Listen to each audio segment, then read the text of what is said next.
کہ زبان سے تو آدمی کہتا بے شک اللہ سے ہوتا، اللہ کے علاوہ کسی سے نہیں ہوتا، دل میں کہیں نہ کہیں یہ چھپا ضرور رہتا ہے، دکان نہیں کھولیں گے تو کھائیں گے کیا، کاروبار نہیں کریں گے تو گھر کا خرچ کیسے چلے گا؟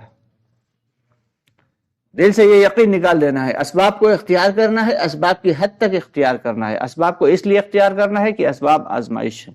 اللہ تعالیٰ نے جتنے بھی دنیا میں اسباب بنائے ہیں سارے کے سارے اسباب آزمائش کے لیے بنائے ہیں۔ ان اسباب کو اختیار کرنا ہے لیکن اسباب پہ یقین نہیں رکھنا ہے۔ حضرت صاحب اکثر فرمایا کرتے ہیں، یہ تقریباً 1997 سے ان کی زبان سے ہم سنتے چلے آ رہے ہیں کہ اسباب کا اختیار نہ کرنا یا اسباب کا انکار کر دینا یہ جہالت ہے، اور اسباب پر یقین رکھنا یہ شرک ہے۔ تو اسباب کو اختیار کرنا ہے، دکان کی ہے تو دکان میں بیٹھنا بھی ہے، اور اس کے جو لوازمات ہیں وہ بھی پورے کرنا ہے، کہ بانا کم ہو گیا، شارٹ ہو گیا، اسے پورا کرنا ہے، ڈیوٹی دینا ہے، پنکچوئل ٹائم پہ کھولنا ہے اور پنکچوئل ٹائم پہ بند بھی کرنا ہے۔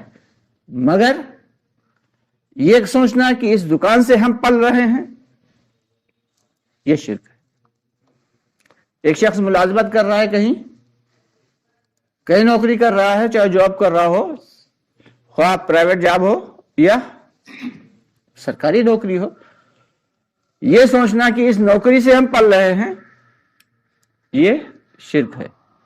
اور یہ سوچ کے نوکری چھوڑ دینا کہ ہم نوکری سے نہیں پل رہے، ہم اسے لات ماریں گے، اللہ میں نہیں، اللہ نے روزی دینے کا وعدہ کیا بے شک، لیکن اللہ تعالیٰ منہ میں آ کے نہیں کھلائیں گے۔ ہاں یہ الگ بات ہے کہ اللہ کو قدرت ہے، وہ گھر بیٹھے بھی کھلا سکتے ہیں، جیسے دنیا کی جتنی بھی مخلوقات ہیں، حضرت انسان کے علاوہ جتنی بھی دنیا کی مخلوقات ہیں، یہاں تک کہ چیٹی سے چھوٹے جو جانور ہوتے ہیں جن کو ہم آنکھوں سے دیکھ بھی نہیں سکتے، ان کو بھی اللہ تعالیٰ روزی پہنچا رہے ہیں۔ اور سمندر میں رہنے والے وہ بلو ویل جو 33,000 کلو یعنی 33 ٹن روزانہ کھانا کھاتے ہیں، ان سب کو روزی دینے والی ذات کس کی ہے؟ ابھی اللہ کی ہے۔ یہ زبان پہ ہے، ابھی دل میں نہیں اترا۔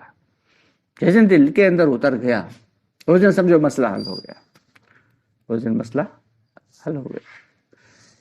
کہ چڑیوں کا ایسا یقین بنا ہوا ہے، پرندوں کا ایسا یقین بنا ہوا ہے، جانوروں کا ایسا یقین بنا ہوا ہے، دوسری مخلوقات کا ایسا یقین بنا ہوا ہے اللہ کی ذات سے کہ انہیں کچھ کرنے کی ضرورت نہیں، اللہ ان کو روزی پہنچا رہے ہیں۔ ہمارا ابھی یقین نہیں بنا، چونکہ جتنے بھی احکامات ہیں وہ سارے کے سارے انسان اور جناتوں کے لیے ہیں، ان دوسری مخلوقات کے لیے نہیں ہیں۔ تو اللہ نے ان کی روزی تو اپنے ذمے لے رکھی ہے، ہماری روزی بھی اپنے ذمے لے رکھی، لیکن اس میں اسباب کا اختیار کرنا ضروری ہے۔ ہاں یہ الگ بات ہے کہ اللہ اپنی عادت کے مطابق دنیا کو چلا رہے ہیں تو اسباب کا اختیار کرنا ہے، اور اللہ تعالیٰ کبھی کبھی قدرت کا بھی اظہار کر دیتے ہیں۔ جیسے حضرت آدم علیہ السلام کو اللہ نے بغیر کسی ماں بغیر کسی باپ کے پیدا کر دیا، یہ کیا ہے؟ اللہ کی قدرت ہے۔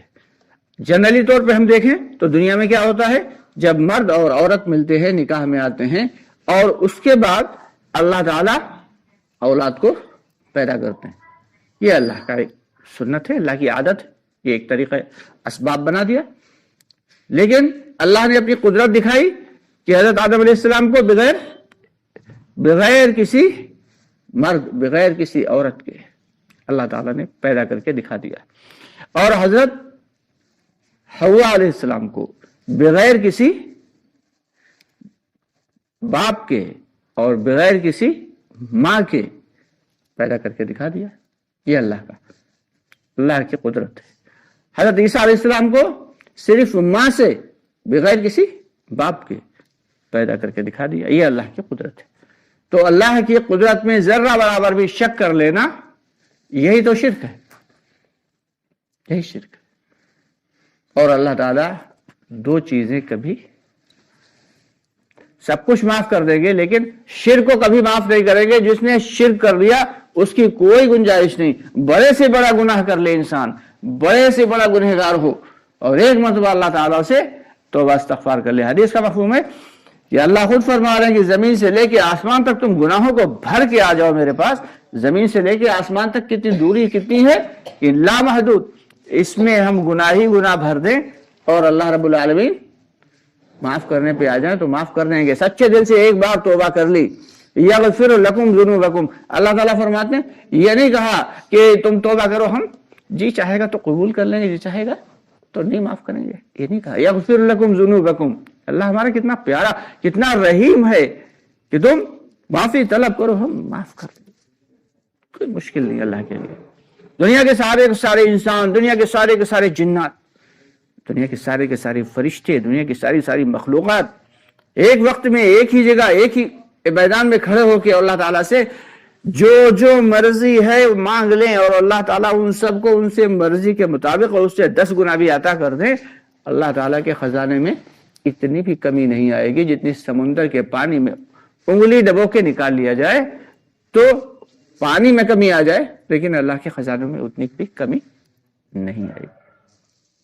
ایسا یقین ہمارا ہونا چاہیے. جس دن دوستو ایسا یقین بن گیا, یہ جو دعوت کی محنت ہے, جو دوسروں کی خوشامدیں کی جاتی ہیں, جو اللہ کے راستے میں نکلا جاتا ہے, جو اپنا گھر بار, اپنا کاروبار, اپنے بیوی بچے, اپنے ماں باپ, اپنے بھائی بہن چھوڑ کے, اپنے گھر کی تعیش والی زندگی چھوڑ کے اور اللہ کے راستے میں نکل کے چٹائیوں پہ لیٹتے ہیں, سوتے ہیں, رات میں ضرورت بھی پڑ جاتی ہے تو ٹھنڈ میں ٹھٹھوتے ہوئے پانی سے نہانا بھی پڑتا ہے. یہ سارے کے سارے مجاہدے کیوں ہیں؟ صرف اسی ایمان کو بنانے کے لیے, کیونکہ ایمان بنانے کے لیے مجاہدہ شرط ہے. ایمان بنانے کے لیے مجاہدہ شرط ہے. اعمال تو بن جائیں گے بغیر کم مجاہدے کے بھی بن جائیں گے, لیکن ایمان کے لیے مجاہدہ شرط ہے. تو اس لیے ہم سب کی ذمہ داری ہے کہ سب سے پہلے جو بنیادی چیز ہے ایمان, اسے ہم بنائیں. ایک سے ایک بڑا دگج بیٹھا ہوا مسجد کے اندر ایک شخص عبادت کر رہا ہے, عبادت میں وہ صبح و شام لگا ہوا ہے.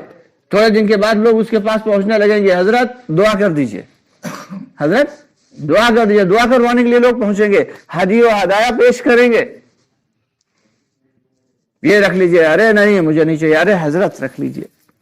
عابد ہے وہ, اللہ کا نیک بندہ ہے, صبح سے شام تک اللہ کی یاد الہی میں مشغول رہتا ہے. سب جاننے لگے, اللہ نے لوگوں کے دلوں میں اس کی محبت ڈال دی, اور ہدیہ و ہدایہ پیش کرنے لگے لوگ اسے.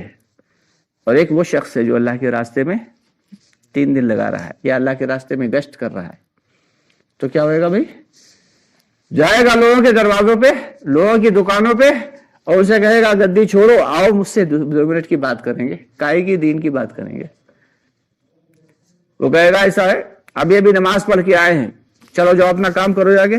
کوئی یہ کہے گا ایسا ہے فرصت نہیں ہے, دیکھ رہے ہو کتنی بھیڑ ہے, تمہیں یہاں ہم ہی ملے تھے, جاؤ آگے جاؤ. ایسے بھی لوگ ملیں گے, کہیں گے ارے الحمدللہ ہم تو جمعے پڑھ لیتے ہیں, جاؤ پڑوسی کے چلے جاؤ, وہ جمعہ بھی نہیں جاتا, اسے سمجھاؤ جا کے پہلے. پھر کچھ ایسے لوگ ملیں گے فلانے جماعت میں خوب جاتے ہیں اور فجر میں نہیں آتے ہیں, جاؤ ذرا انہیں سمجھاؤ جا کے. ایسے لوگ تو دوست ہر قسم کے لوگ ملیں گے, انہیں جھیلنا پڑے گا, برداشت کرنا پڑے گا. قرآن پاک میں اللہ تعالیٰ نے جو ایک آیت فرمائی ہے, ایک آیت اتاری ہے, جس کے بارے میں حضرت امام غزالی رحمۃ اللہ علیہ فرماتے ہیں, سورہ ہے پوری, والعصر ان الانسان لفی خسر الا الذین آمنوا وعملوا الصالحات وتواصوا بالحق وتواصوا بالصبر. اللہ تعالیٰ نے ایک پورا طریقہ کار بتا دیا اس کے اندر. حضرت امام غزالی رحمۃ اللہ علیہ فرماتے ہیں کہ اگر قرآن پاک میں صرف یہی ایک سورہ اتار دیتے تو قرآن پاک کے پورے متن کے لیے یہ کافی تھی. گویا کہ دریا کو کوزے میں بند کر دیا کہ 4 اعمال جو شخص کر لے وہ گھاٹے میں نہیں, باقی دنیا کے سارے لوگ زبردست خسارے اور گھاٹے میں. تو ہم سب کی ذمہ داری ہے کہ اس خسارے اور گھاٹے سے نکلنے کے لیے کیا کرنا ہے؟ سب سے پہلے کیا کرنا ہے؟ والعصر ان الانسان لفی خسر الا الذین آمنوا, ایک اللہ کی ذات کے اوپر ہر طریقے سے کامل طریقے سے ایمان لے آنا. صرف اس سے کام نہیں چلے گا ایمان لانے سے. اب اس کے بعد ایک کام اور بھی بتایا, وَعَمِلُوا الصَّالِحَاتِ, ایمان لانے کے بعد پھر کیا کرنا ہے؟ نیک اعمال کرنا ہے. اور پھر نیک اعمال کر لے بھائی تب بھی کافی نہیں ہے. اس کے بعد پھر کیا ہے؟ وَتَوَاصَوْا بِالْحَقِّ, حق کی فہمائش کرنا, لوگوں تک حق کی بات پہنچانا, لوگوں کو سمجھانا, لوگوں کو دعوت دینا, انبیاء علیہ السلام والا کام کو کرنا, یہ ہم سب کی ذمہ داری. اور پھر جو اس میں حالات آئیں, جو پریشانیاں آئیں, جو مصائب آئیں, جو مشکلات آئیں, جو بھی کسی بھی قسم کی آفات آئیں, ان پہ صبر کرنا. یعنی اچھل کود کرنے لگے, کسی نے کوئی بات کہہ دی, دس میں گئے, کسی نے کہہ دیا جاؤ چلے آتے ہو, کوئی کام دھام نہیں, تمہیں جب دیکھو تب چلے آ رہے ہو منہ اٹھائے ہوئے. ہاں, کسی کے دروازے پہنچے, کھٹکایا, اب میں یار تم لوگ کام نہیں کرنے, تو ابھی آئے ہیں آفس سے, ابھی بس کپڑے چینج نہیں کر پائے تھے, آگے جاؤ اچھا ابھی نماز پڑھ کے ہم آ جائیں گے. اب وہ اس کی جو کٹیلی کسویلی ہے اسے سن کے اسے بھیڑ نہیں جانا ہے, تیری تو ایسی تیسی, ہم کیا پچھڑنے کے لیے آئے تھے, تم کیا سمجھتے ہو اپنے آپ کو, ہم بھی اپنے گھر کے کھاتے پیتے ہیں. یہ نہیں کرنا ہے. کیا کرنا ہے؟ بھائی صاحب کوئی بات نہیں, غلطی ہو گئی, معاف کر دیجیے گا, غلطی ہو گئی.